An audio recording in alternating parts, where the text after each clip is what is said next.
Kita akan buka Alkitab kita di dalam Mazmur pasal 126. Ayat yang pertama sampai dengan ayat yang ke-6. Dalam Mazmur pasal 126 ayat pertama sampai dengan ayat yang ke-6.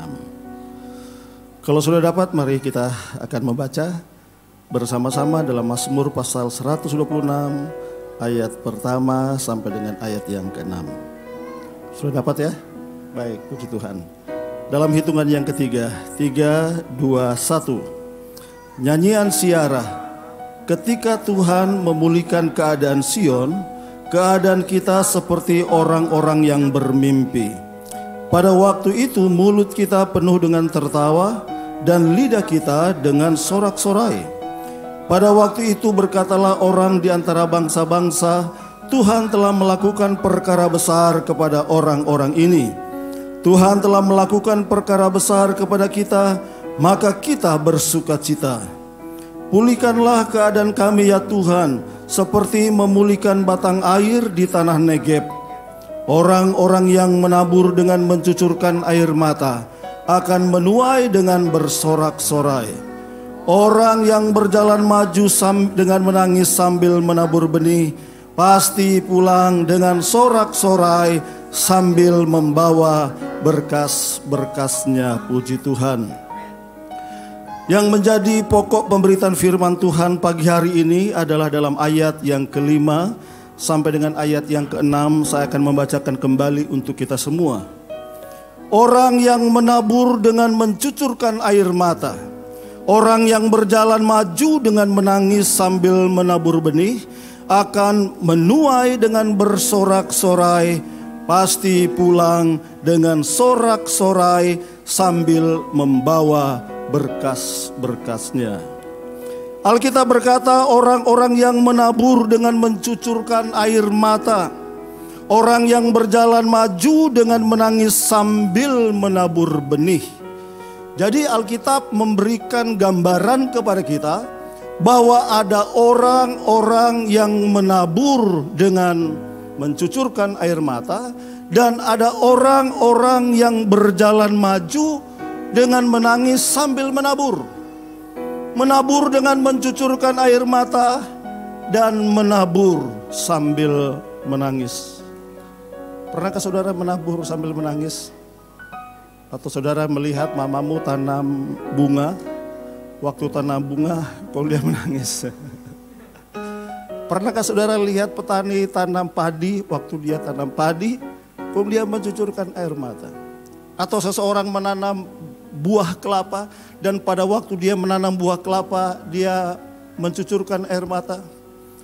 Artinya mungkin jarang kita menyaksikan atau melihat ada orang-orang yang menabur dengan mencucurkan air mata, orang-orang yang menabur sambil menangis.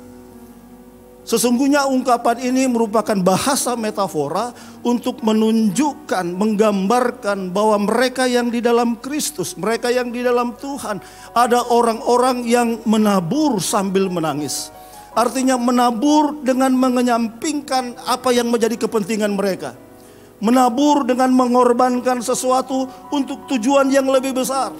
Menabur dengan harapan bahwa sesuatu yang lebih baik akan datang dan lebih besar. Itu sebabnya ayat ini berkata, mereka menabur dengan menangis, mereka menabur dengan mencucurkan air mata. Saudara, menabur dengan mencucurkan air mata, menabur atau mengenyampingkan sesuatu yang lebih penting untuk saat itu, untuk hal yang akan datang, maka diperlukan dorongan motivasi yang sangat kuat. Ada orang menabur tanpa motivasi. Ya, cuma sekedar tabur-tabur, cuma lempar-lempar saja. Tetapi ada orang-orang yang menabur, apalagi orang itu menabur sambil menangis, apalagi orang itu menabur sambil mencucurkan air mata, maka ada dorongan, motivasi yang kuat sehingga membuat orang itu kemudian menabur.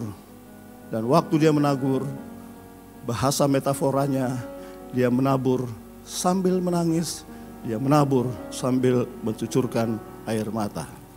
Nah, apa yang menjadi dorongan dan motivasi yang begitu kuat yang ada di dalam diri orang-orang Israel sehingga mereka mau menabur? Sekalipun pada waktu mereka menabur, mereka harus mencucurkan air mata. Sekalipun pada waktu mereka menabur sambil menangis. Ayat yang pertama dari pasal 126 sampai dengan ayat yang ketiga menjadi motivasi, dorongan yang kuat bagi mereka untuk menabur sekalipun harus dengan air mata.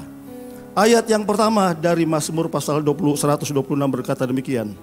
Ketika Tuhan memulihkan keadaan Sion, keadaan kita seperti orang-orang yang bermimpi. Pada waktu itu mulut kita penuh dengan tertawa dan lidah kita dengan sorak-sorai. Pada waktu itulah berkata orang di antara bangsa-bangsa, Tuhan telah melakukan perkara besar kepada orang-orang ini. Tuhan telah melakukan perkara besar kepada kita, maka kita bersuka cita. Ayat 1 sampai dengan ayat yang ketiga menjelaskan kepada kita, memberikan kesaksian kepada kita atas apa yang telah dilakukan oleh Tuhan kepada bangsa Israel. Kita tahu oleh karena ketidaktaatan bangsa itu, oleh karena dosa penyembahan berhala bangsa Israel, maka Tuhan meluaskan mereka untuk dikalahkan oleh bangsa Babilonia dan kemudian mereka dibuang ke Babilonia selama kurang lebih 70 tahun. Ketidaktaatan selalu menghasilkan malapetaka. Dosa selalu ada upahnya. Cepat atau lambat upah dosa akan kita tuai. Nah, Mazmur 126 ayat 1 sampai dengan ayat yang ketiga menjelaskan apa yang telah dilakukan oleh Tuhan kepada bangsa itu. Oleh karena dosa, Tuhan meluaskan mereka dikalahkan oleh Babilonia dan kemudian mereka harus hidup sebagai tawanan selama kurang lebih 70 tahun. Mereka hidup di dalam kesengsaraan, mereka hidup di dalam penderitaan, mereka hidup di dalam segala kesukaran, mereka hidup sebagai bangsa budak dan hari-hari mereka menghadapi ejekan dari bangsa-bangsa Babilonia. Dari waktu ke waktu mereka mengalami hal itu. 70 tahun bukanlah masa yang pendek.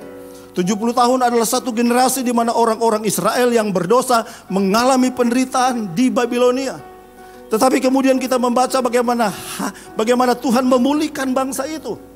Melalui Nabi Yeremia Tuhan mengutus kepada mereka bahwa waktu pembebasan telah tiba dan Tuhan memulangkan mereka kembali dari Babilonia untuk kembali ke Yerusalem.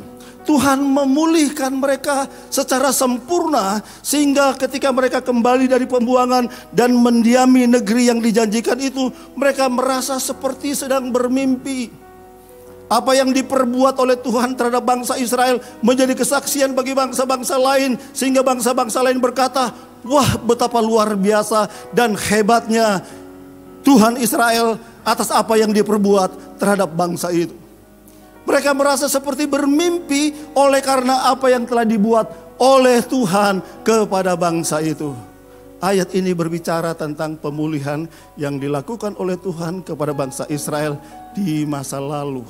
Pemulihan yang dikerjakan oleh Tuhan di masa lalu menjadi dasar yang kuat, menjadi motivasi yang kuat bagi orang-orang Israel untuk menabur sambil menangis.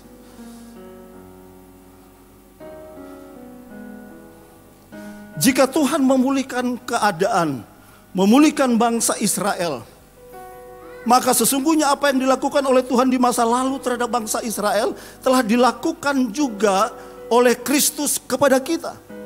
Firman Allah berkata, oleh kematian Kristus di atas kayu salib, melalui pengorbanannya, melalui darahnya yang tertumpah di atas kayu salib, kita yang dahulunya jauh sekarang menjadi dekat.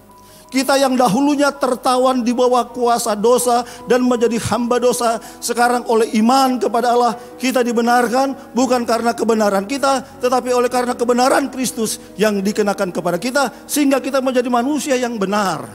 Kita telah dipulihkan dari keadaan yang berdosa menjadi keadaan yang dimuliakan oleh karena pengorbanan Kristus di atas kayu salib. Kita seperti anak yang terhilang, anak yang bungsu, terhilang, terputus dari bapaknya, pergi ke negeri yang jauh dan kita hidup melarat di situ. Tapi kemudian anak itu kembali ke rumahnya. Pada waktu dia kembali ke rumahnya, di sepanjang perjalanan dia berkata kepada dirinya, aku tidak layak untuk disebut sebagai anak Bapa. Aku akan pergi kepada Bapakku dan berkata kepada Bapakku, jadikan saja saya sebagai hamba di situ. Pada waktu anaknya sampai ke rumahnya, bapaknya melihat dari jauh.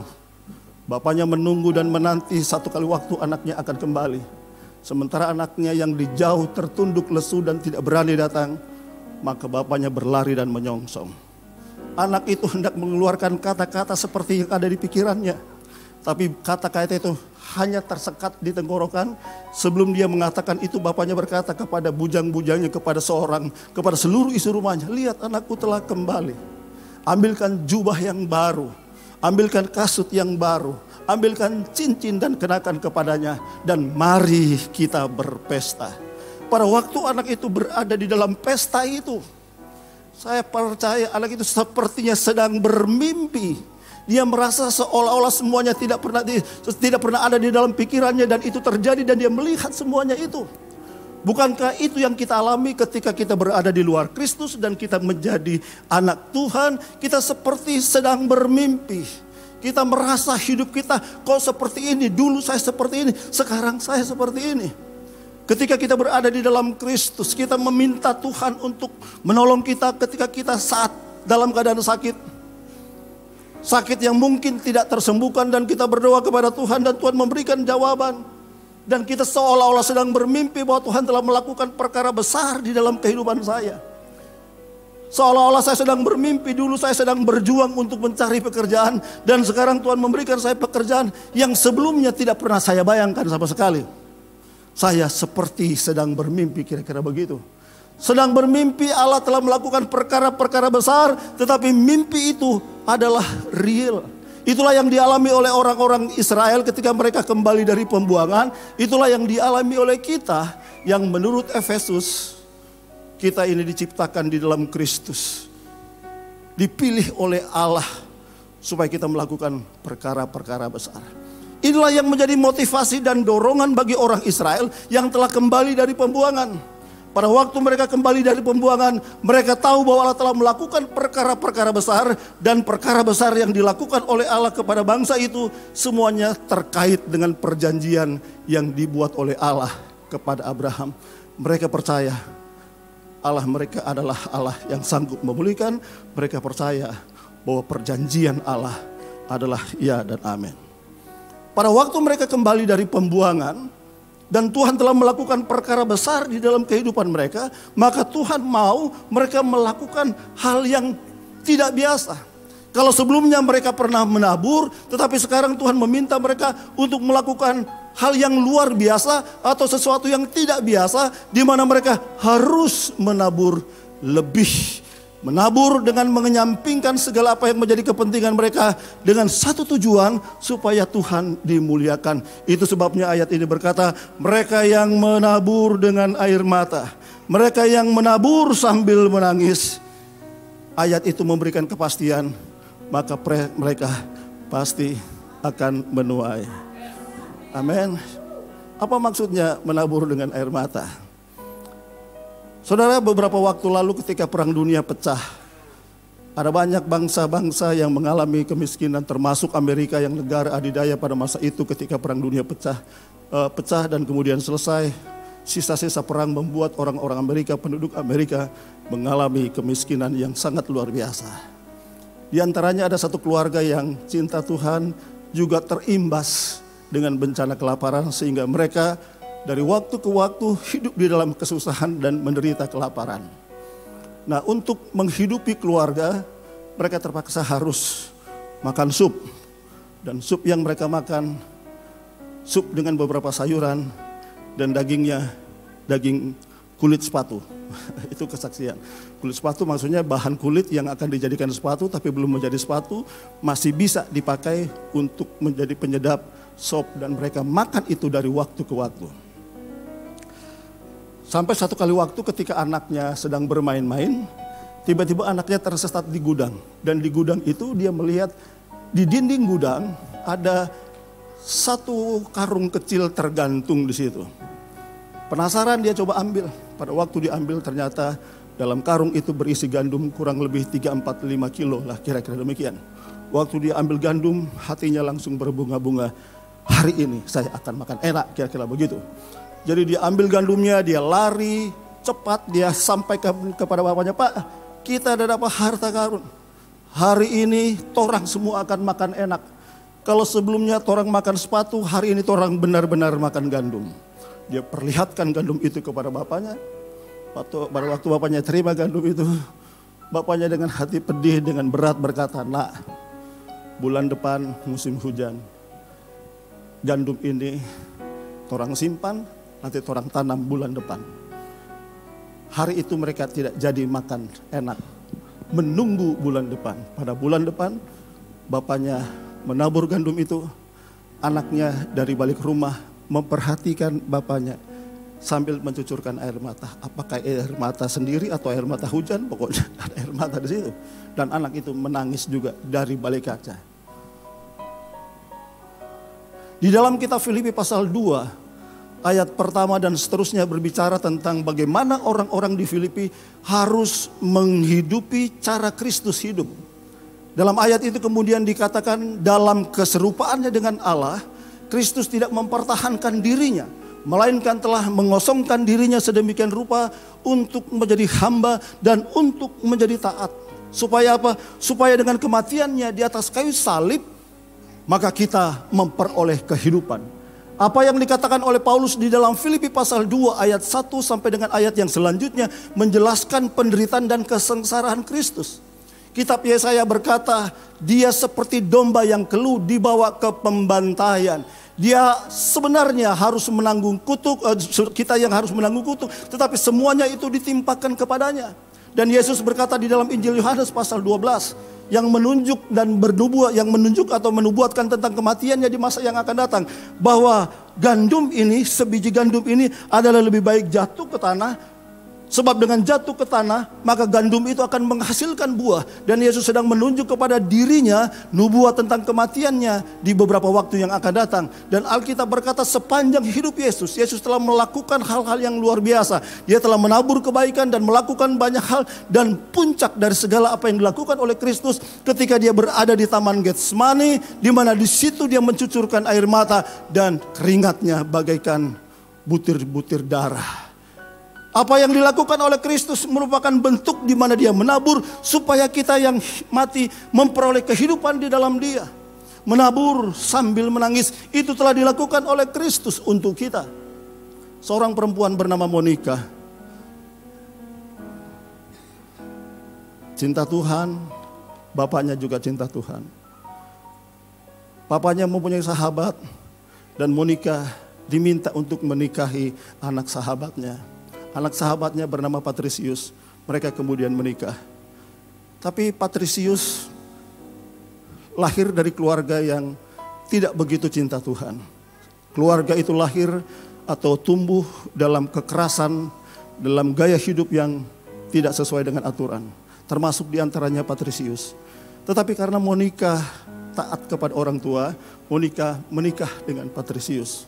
Pernikahan mereka berjalan dengan baik di hari-hari pertama, tapi di masa-masa selanjutnya pernikahan itu selalu berakhir atau selalu diwarnai dengan tindak kekerasan. Dari pernikahan itu lahir seorang putra yang bernama Agustinus. Sama seperti Patrisius, demikian juga Monica, demikian juga Agustinus memiliki sifat yang sama dan tidak jauh berbeda.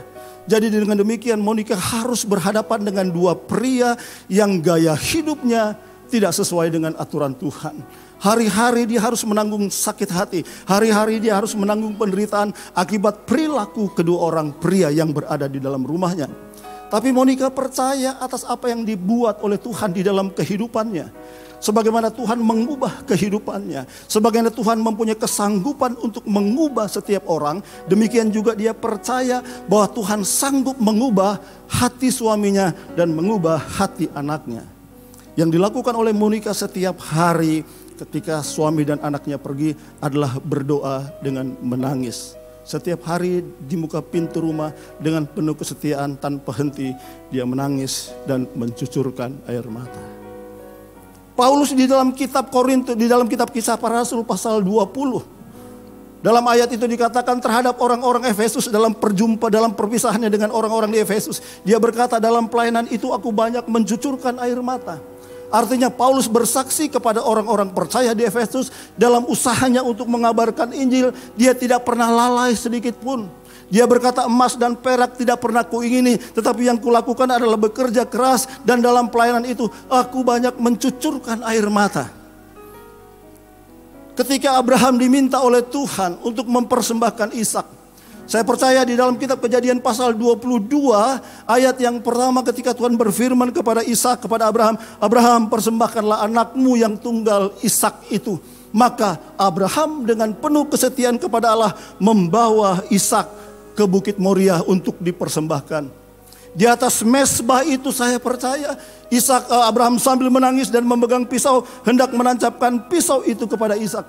Abraham mempersembahkan Ishak, dan pada waktu itu saya memastikan Abraham melakukannya dengan berat hati. Ketika terjadi bencana kelaparan di Israel selama kurang lebih 3,5 tahun, Elia seorang hamba Tuhan dan seorang hamba Tuhan yang setia juga mengalami dampak akibat bencana kelaparan itu. Dan kemudian Tuhan memerintahkan kepada Elia, pergi ke Sarfat sebab di sana ada seorang janda yang akan memelihara engkau. Setibanya di Sarfat, Elia bertemu dengan seorang perempuan yang sementara memungut kayu bakar. Elia berkata kepada janda ini, berikan saya minum. Dan perempuan itu juga memberikan Elia minum. Elia yang lapar berkata kepada janda itu, tolong ambilkan kepadaku sepotong roti. Janda itu berkata kepada Elia, ada padaku hanya segenggam tepung dan sedikit minyak. Apabila tepung ini aku olah dengan minyak dan kemudian jadi roti, kalaupun aku makan hari ini, maka besok aku akan mati. Tetapi janda itu kemudian memberikannya kepada Elia. Dan kita melihat ada banyak orang-orang di dalam Alkitab yang menunjukkan kepada kita di mana mereka rela memberi, menabur. Dan saya percaya mereka melakukannya dengan hati yang berat. Saya dengar kesaksian anak muda, sekolah di Manado, sekolah di farmasi, pergi ke gereja jauh. Tapi untuk bisa memberikan persembahan di gereja, dia jalan kaki. Bapak Gilbert itu saksinya. Tepuk tangan. Dan sekarang mari kita lihat apa hasil dari apa yang mereka lakukan. Pada waktu Ishak dipersembahkan kepada Allah. Saya percaya pada waktu Abraham hendak mempersembahkan Ishak, air matanya mengalir dan menetes. Tetapi kemudian Tuhan mencegah, dan akibat apa yang dilakukan oleh Ishak, Tuhan memberkati Abraham dan bangsa Israel hari ini adalah bukti bagaimana Allah memberkati Abraham. Ingat hukum tabur tuai, apa yang kita tabur dan yang kita tuai hasilnya selalu lebih banyak. Kita tidak akan menabur 1 biji cabai dan akan menuai 1 buah cabai. Selalu yang kita tabur 1 biji tomat, hasilnya 4 kilo tomat. 1 biji cabai, 1 biji tomat kita tanam, hasilnya 4 kilo tomat. Yang kita tabur, hasilnya selalu lebih banyak. Abraham menabur dengan mempersembahkan Ishak. Dan yang dia tuai adalah bangsa Israel yang melaluinya Yesus dilahirkan. Janda di Sarfat yang menabur dengan 1 genggam tepung dan sedikit minyak dan memberikannya kepada Elia. Firman Allah berkata, di tengah-tengah bangsa itu yang mengalami kelaparan, maka janda itu setiap mengambil tepung dan memasaknya, besok mengambil lagi, memasaknya, besok mengambil lagi, memasaknya, tidak pernah habis-habis selama 3,5 tahun. Itu yang dilakukan oleh Ishak ketika dia menabur di tanah Gerar. Alkitab berkata dia menabur dan kemudian mendapatkan hasil 100 kali lipat. Hasil yang tidak mungkin dicapai oleh manusia pada umumnya. Seperti saya berkata, kalau orang menanam atau menabur dengan melakukan segala ilmu pertanian secara baik, dia akan menghasilkan 30%, 30 kali lipat. Dan kalau dia melakukannya lebih baik lagi, maka dia menghasilkan 60 kali lipat. Dan hanya bersama dengan Tuhan, menabur bisa menghasilkan 100 kali lipat. Apa yang dilakukan oleh Kristus, apa yang dilakukan oleh Monica. Hari ini kita melihat seorang bapak gereja yang bernama Agustinus. Dia menjadi tokoh gereja di abad pertengahan yang melalui kehidupannya sekolah-sekolah universitas lahir. Dia menjadi patron dan panutan dari semua gereja-gereja yang berada di dunia, di mana pemikiran-pemikirannya menjadi rujukan dan referensi. Dimulai dari seorang yang bernama Monica, yang kemudian oleh orang-orang Katolik diangkat sebagai santa. Menabur pasti menuai. Saksi hidup. Menabur, jalan, pergi ke gereja supaya bisa memberikan persembahan. Saya pikir gereja ini juga menjadi kesaksian bagaimana Pastor Melan dan keluarga waktu gereja ini berdiri pertama. Mereka harus menyampingkan apa yang menjadi kepentingan mereka untuk gereja Tuhan ini berdiri. Kalau saudara saksikan sejarah perjalanan gereja ini, saudara akan menangis. Sebab gereja ini berdiri, gereja ini bisa ada oleh karena ada orang-orang yang mau menabur. Menabur sambil menangis, menyampingkan apa yang menjadi kepentingan, dan lain-lain sebagainya. Amin. Terima kasih Pastor Melan, terima kasih Pak Gilbert. Orang di Minut ada, karena ada mereka yang menabur sambil mencucurkan air mata. Amin. Kalau mereka menabur, firman Allah berkata di dalam kitab pertama Korintus bahwa Allah telah menyediakan benih kepada setiap penabur. Dan benih yang utama yang saya perhatikan dan temukan dari semua kesaksian-kesaksian yang ada di dalam Alkitab, maupun kesaksian dari pribadi-pribadi yang memberi atau menabur dengan air mata, kuncinya adalah ketaatan. Cinta kasih yang kuat kepada Kristus mendorong dan menghasilkan ketaatan. Abraham taat kepada Tuhan. Tuhan minta kepada Abraham persembahkan Ishak. Sekalipun harus mencucurkan air mata.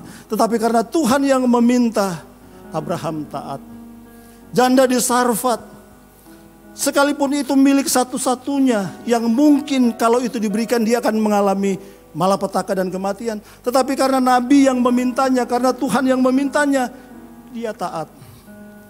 Ishak taat. Paulus taat. Buah ketaatan selalu adalah berkat. Di mana kita menabur ketaatan. Dan kadang-kadang ketaatan itu harus disertai dengan rasa sakit. Ketaatan itu disertai dengan pengorbanan.